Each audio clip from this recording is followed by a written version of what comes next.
Hi friends, ఈరోజు నేను ఒక 3 రకాల దోశలు అయితే చూపించబోతున్నాను. ఇది పెసరపిండి అనమాట. ఈ పెసరపిండి నేను మిక్సీ చేసేటప్పుడే దీంట్లో ఒక 4 వెల్లుల్లి రేకలు అయితే వేసుకున్నాను.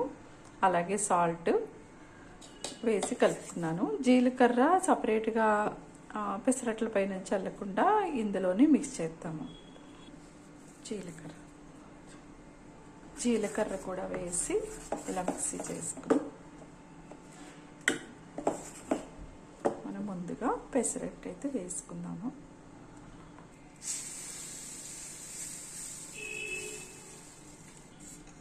ఇది నెయ్యి అనమాట. పెసరట్లకి నెయ్యి అయితే చాలా బాగుంటుంది. ఒకసారి ట్రై చేసి చూడండి. నెయ్యి కరగబెట్టుకుని వేసుకుంటే ఇంకా బాగుంటుంది.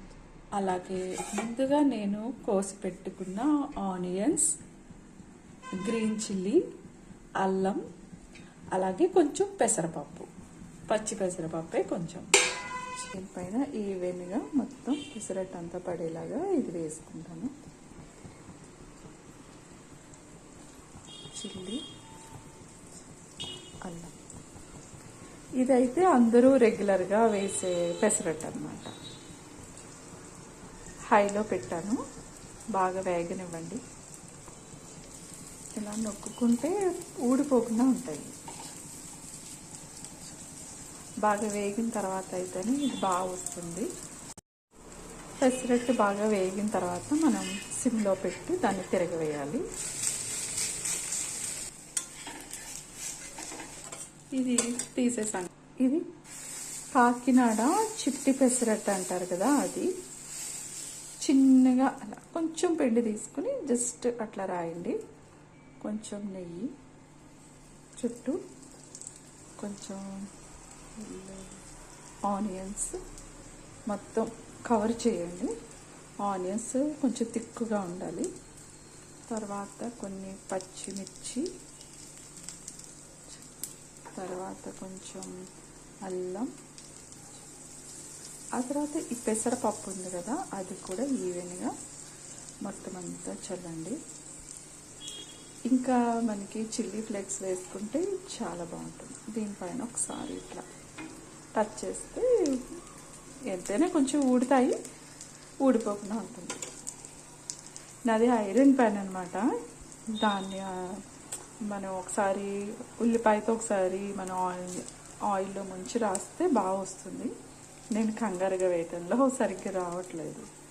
ఇప్పుడు కొంచెం హైలో పెట్టండి. దీన్ని కూడా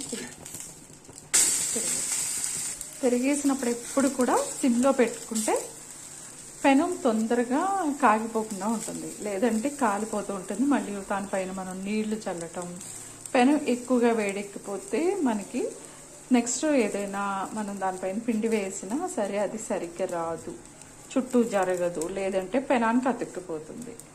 అందుకని మళ్ళీ ఒకసారి ఆనియన్తో ఒకసారి టచ్ చేసుకుంటే బాగుంటుంది. అలా అవసరం లేదు అనుకుంటే కనుక ఫస్ట్ వేసిన వెంటనే ఇదిగో కాకినాడ చిట్టి పెసరట్టు చూసారా. పక్కన కొంచెమే పిండి తీసుకుంటాను, పెసరపిండి కొంచెం. ఇది ఇడ్లీ పిండి అన్నమాట. అదే గరిటెతో తీసుకోండి, పర్వాలేదు. దీనిపైన వేసి మొత్తం కలిపి ఈవెన్గా మొత్తం మనం మామూలుగా ఇలా అట్లాగా మనం పెట్టుకోవడం. దీన్ని కలిపట్టు అంటారు. టేస్ట్ చాలా బాగుంటుంది. సేమ్ దీనికి కూడా ఇలాగే మనం ఆనియన్స్, అలాగే పచ్చిమిర్చి, అలాగే కొంచెం అల్లం ముక్కలు వేసుకున్నా పర్లేదు, వేసుకోకపోయినా పర్వాలేదు. దీనికైతే మనకి పెసరపప్పు అయితే అవసరం లేదు. ఇదిగో ఇది కలిపట్టు చూసారా. పెసరపిండి, ఇడ్లీ పిండి కలిపి అనమాట. దీన్ని కలిపట్టు అంటారు. ఇది కాకినాడ పెసరట్టు, ఇది నార్మల్ అందరూ రెగ్యులర్గా వాడే పెసరట్టు. కలిపట్టు 3 రకాల దోశలు అనమాట. ఒక్కసారి ట్రై చేసి ఎలా ఉంటుందో కామెంట్స్లో పెట్టండి.